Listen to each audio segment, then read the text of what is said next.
वफाक और सूबे के माबैन इस वक्त जो रस्साकशी जारी है वो महज बयानात और इल्ज़ामात तक महदूद नहीं है, बल्कि बराह रास्त इसके असरात अवामी फलाह के मनसूबों पर पड़ रहे हैं, सूबे के अवाम पर पड़ रहे हैं, वहाँ के फंड्स पर पड़ रहे हैं और तरक्याती जो मनसूबा जात हैं वो भी इससे इफेक्ट हो रहे हैं। और एक सबसे बड़ा इंपॉर्टेंट कॉम्पोनेंट जो बहुत ही ज़्यादा इंपॉर्टेंट है वो सिक्योरिटी डोमेन है, क्योंकि ऑपरेशन को लेकर जो इल्ज़ामात की सियासत शुरू होती है उस पर एक ड्रम बीटिंग की जाती है, प्रोपेगेंडा कैंपेन चलती है, वो किसी भी सूरत सूबे के अवाम उनके जानो माल के तहफ़्फ़ुज़ के लिए तो नहीं हो सकती, हाँ उनके जान और माल को स्टेक पर लगाने के मुतरादिफ ज़रूर है। बारकैफ ये जो रस्साकशी वफाक और सूबे के माबैन जारी है उससे तनाव की कैफियत बढ़ती है और लम्हा ब लम्हा बढ़ती हुई नजर आती है। स्लोली ग्रेजुअली ये बिल्डअप, ये मोमेंटम बनता हुआ नजर आता है। लेकिन उसमें एक ठंडी हवा का झोंका ये है कि बाज़ाब्ता तौर पर chief minister KPK Sohail Afridi की बिलाखिर वज़ीर आज़म इस्लामी जमहूरियत पाकिस्तान शहबाज शरीफ साहब से मुलाकात हो गई है। ये मुलाकात इसलिए ठंडी हवा का झोंका है कि इसमें सिक्योरिटी इशूज़, ऑपरेशन के मामलात और फंड्स की डिस्ट्रीब्यूशन को लेकर एक मस्बत पेशरफ सामने आई है, जिसमें लगता यह है कि बज़ाहिर कंसेंसस हुआ है कि खुशउस्लूबी से बातचीत के जरिए से सूबे को फंड्स के इजरा का मामला और मिलिट्री ऑपरेशन को लेकर जो अभाव मौजूद है उसको बातचीत के जरिए से हल कर लिया जाएगा, दूर कर लिया जाएगा। बहुत अरसे से कोशिश हो रही थी chief minister KPK Sohail Afridi अपनी वज़ीर आज़म से मुलाकात को लेकर, इससे पहले एक मौका भी मिला लेकिन वो मौका गंवा दिया गया। अब एक ऐसे मौके पर यह मुलाकात हो रही है कि जब 8 फरवरी को पाकिस्तान तहरीक इंसाफ एहतजाज के लिए पर तोल रही है। सुहेल आफरीदी साहब को बानी PTI ने स्ट्रीट मूवमेंट का टास्क दिया, वो पंजाब गए, फिर सिंध का दौरा किया, फिर KP के अंदर जो मोबिलाइजेशन मूवमेंट है वो चलती रही, सहाफ़ियों के साथ रस्मी गैर रस्मी मुलाकातें भी होती रहीं। एक तरफ तहरीक तहफ़्फ़ुज़ आईन पाकिस्तान के फ्रंट से पाकिस्तान तहरीक इंसाफ डटी हुई है, दूसरी तरफ सुहेल आफरीदी साहब इस मामले को लीड कर रहे हैं। फिर 8 फरवरी आ रही है जब मुल्क गिर एहतजाज की कॉल भी दी हुई है, पहिया जाम हड़ताल भी होगी, शटर डाउन भी होगा। ऐसे में वफाक और सूबे का क्लोज आना, या chief minister chief executive of the province का और वजीर आजम का आपस में बैठकर बातचीत करना यकीनन एक नेक शगुन है, एक ठंडी हवा का झोंका भी है, जिसके बाद बहुत सारे सवाल जन्म लेते हैं कि क्या इस मुलाकात के बाद जो एक कशीदगी की फजा है क्या उसमें कुछ कमी आ सकेगी, क्या वो टेम्परेचर लो डाउन हो सकेगा, क्या सूबा और वफाक मिलकर ऑपरेशन के मामलात पर एक साथ बातचीत के जरिए से आगे चलने को तैयार हो जाएंगे, और फिर क्या ये जो इस वक्त एक फ़ज़ा नज़र आती है सख्तियों को लेकर, बानी PTI से मुलाकात पर पाबंदियों को लेके, क्या उसको भी हल कर लिया जाएगा। और फिर हाल ही में उनकी सेहत को लेके जो कन्फ्यूजन रही, जिस तशवीश का इजहार पाकिस्तान तहरीक इंसाफ ने किया, इवन फिर चीफ जस्टिस ऑफ पाकिस्तान के दर पे दस्तक भी देनी पड़ी और फिर वहाँ से कुछ यकीन दहानियाँ भी हुई। क्या ये सियासी लोग बातचीत के ज़रिए से अक्रॉस द टेबल बैठ के हल कर लेंगे? अब ये सवाल जन्म ले रहे हैं। सुहेल आफरीदी साहब ने इस मुलाकात से मुताल्लिक किन ख्यालात का ज़रा सबसे पहले उसकी एक झलक आपके सामने रखता है। जो हमारे सूबे के मसाइल हैं, चाहे वो NFC है, चाहे हमारा CRBC है, चाहे हमारा NHP है, और जितने भी हमारे बाकी बकायाजात हैं वफाक पर, उन हवाले से बात हुई है, और दहशतगर्दी के हवाले से एक मुश्तरका लाएअमल पर बात हुई है, और जो हमारा AIP का तकरीबन 26 अरब रुपए अभी तक खैबर पख्तूनख्वा अपनी जेब से मर्ज अजला में, हमारे जो कबायली अजला हैं उसमें लगा चुका है। यार एक उनकी बहनों की जो मुलाकात भी करवाई जा रही, इससे मुताल्लिक सर आप नहीं कोई नहीं, इससे आपने भी नहीं बोला कि मुझे मिलने दिया जाए खान से? जवाब नहीं। सुहेल आफरीदी साहब की गुफ्तगू आपने सुनी। ख्वाजा आसिफ साहब भी इस मुलाकात को वे फॉरवर्ड करार दे रहे हैं। ख्वाजा आसिफ साहब ने इस मुलाकात से मुताल्लिक क्या कहा, डिफेंस मिनिस्टर को भी सुनते हैं। मुलाकात हुई है सुहेल आफरीदी साहब की तो अच्छी बात है। मेरा ख्याल है कि वफाक में और सूबों में जो है एक वर्किंग रिलेशनशिप ज़रूर डेवलप होना चाहिए। ये कॉन्स्टिट्यूशनल रिक्वायरमेंट भी है, पॉलिटिकल रिक्वायरमेंट भी है, और जो हमारा माहौल है उसमें ये कशीदगी को एक जब बातचीत शुरू होती है, गुफ्तगू के दरवाजे खुलते हैं तो कशीदगी जो है वो कम, ये मुलाकात कशीदगी को कम कर सकती है। This is what defence minister saying. और पाकिस्तान मुस्लिम लीग नून KP के सदर इंजीनियर अमीर मकाम साहब इस मुताल्लिक क्या कहते हैं, जरा वो भी आपको दिखाते हैं।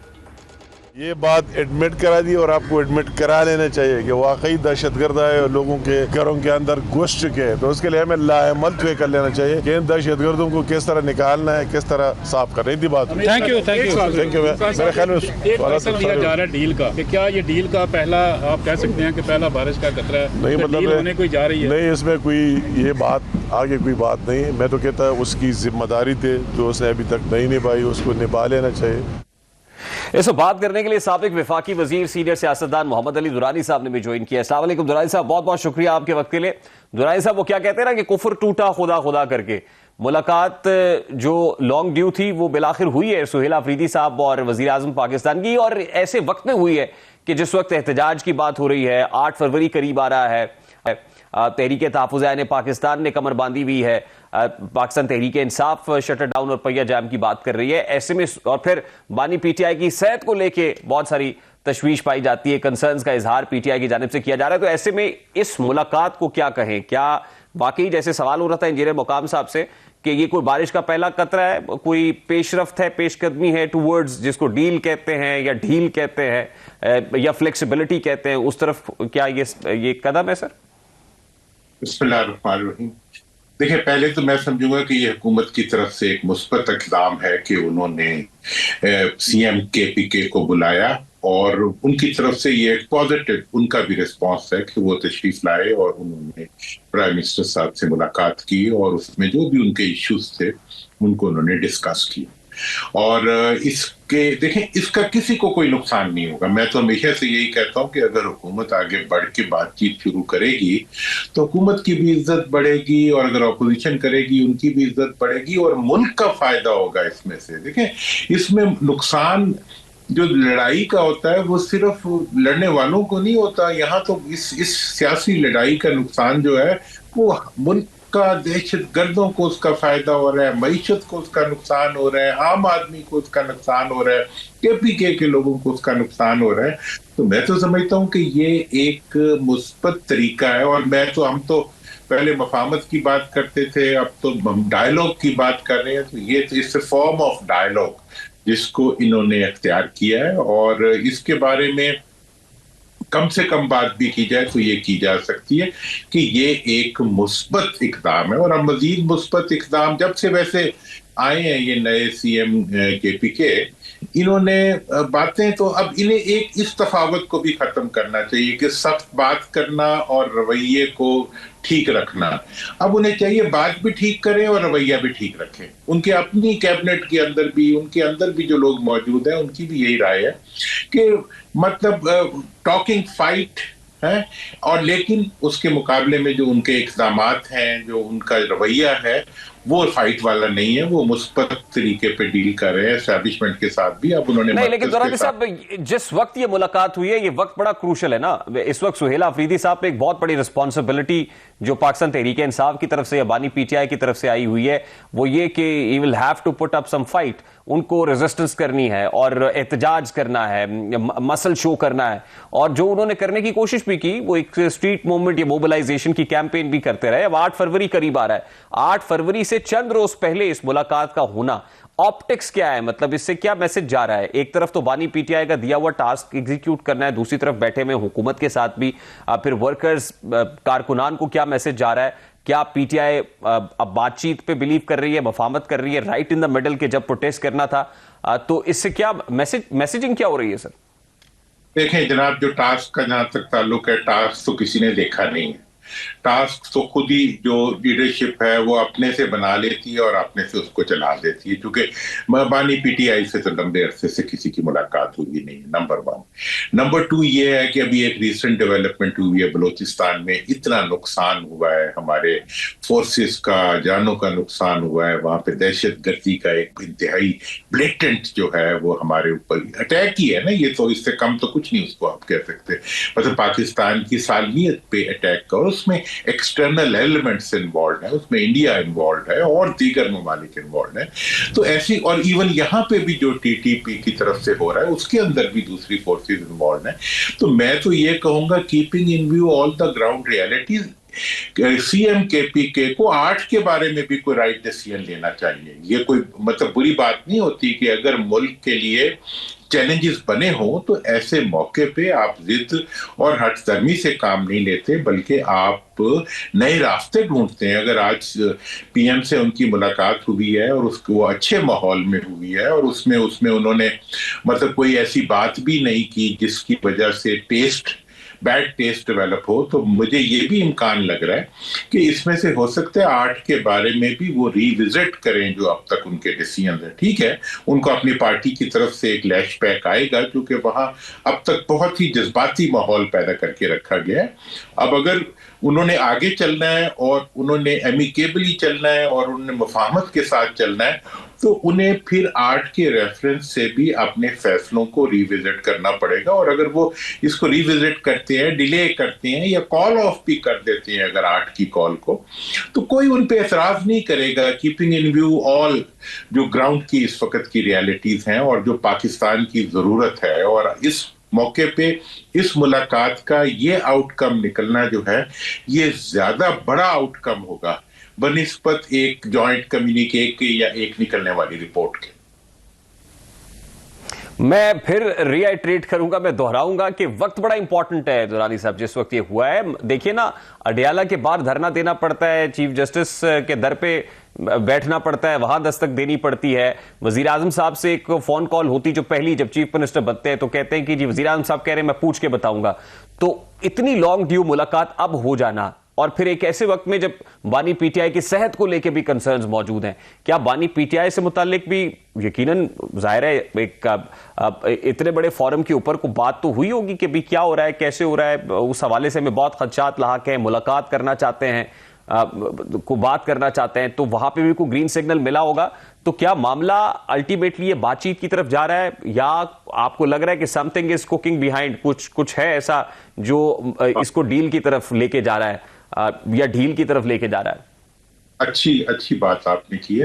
देखिए, मैं तो ये समझता हूँ कि इस मौके पे ये मुलाकात होना बहुत एक इम्पॉर्टेंट बात है। इससे पहले हमें इतलात भी आई हैं, अब तो मीडिया में भी आ गई हैं कि हुकूमत, ये जो सूबाई हुकूमत और कुछ जो पीटीआई के कुछ लोग जो हैं वो गो बिटवीन के तौर पे रिकंसिलिएशन के लिए बीच में काम भी कर रहे हैं।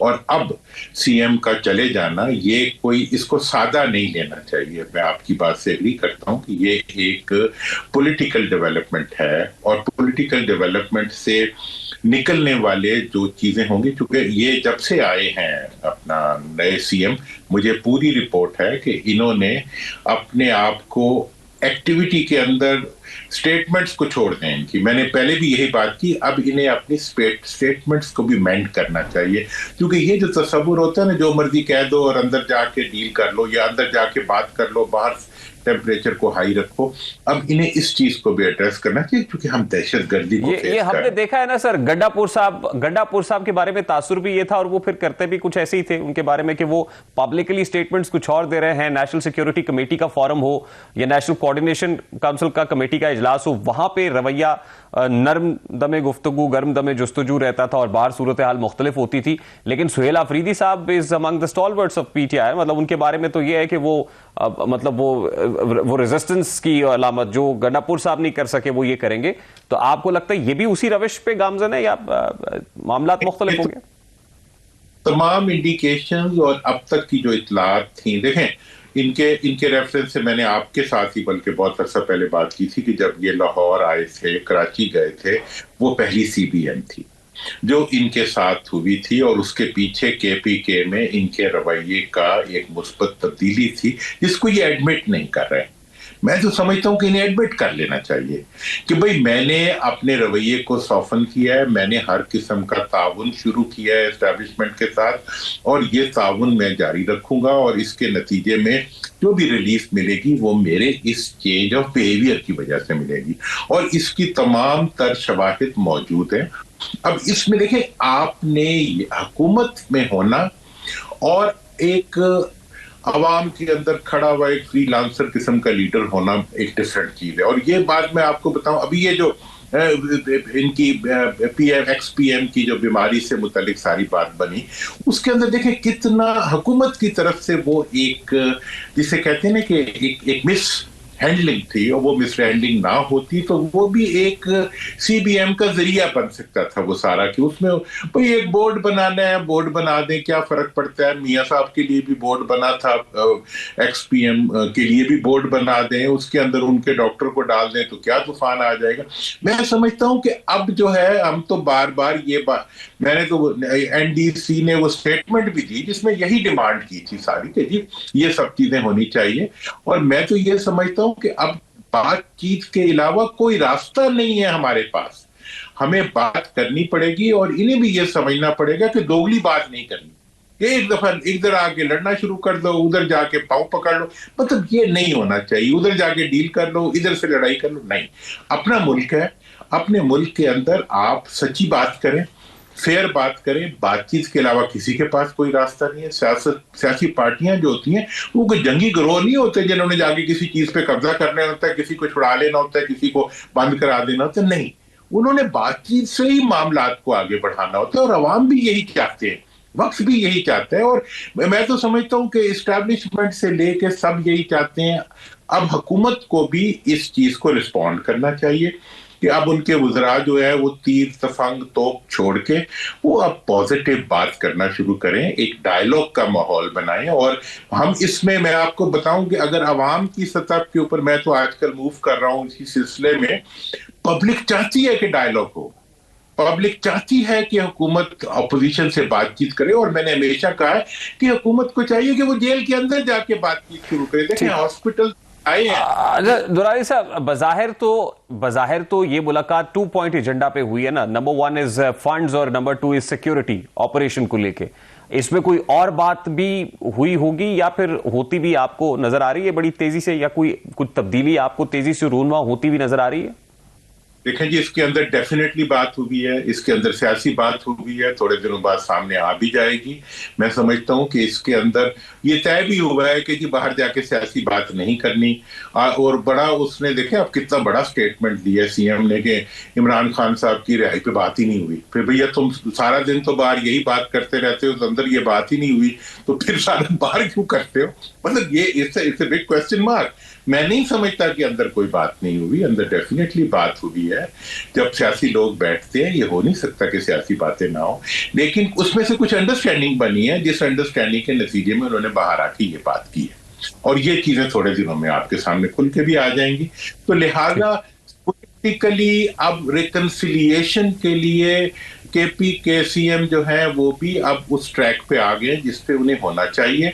अब 8 से मुतल्लिक कोई फैसला होगा, और इसी तरह से आपके लिए इस्टेब्लिशमेंट के साथ, टेररिज्म के अगेंस्ट मरकजी हुकूमत के साथ, मरकजी हुकूमत ना लड़े तो इन्हें भी नहीं लड़ना चाहिए, दोनों को आपस में इकट्ठे होने के लिए रास्ते बनाने चाहिए, वरना आवाम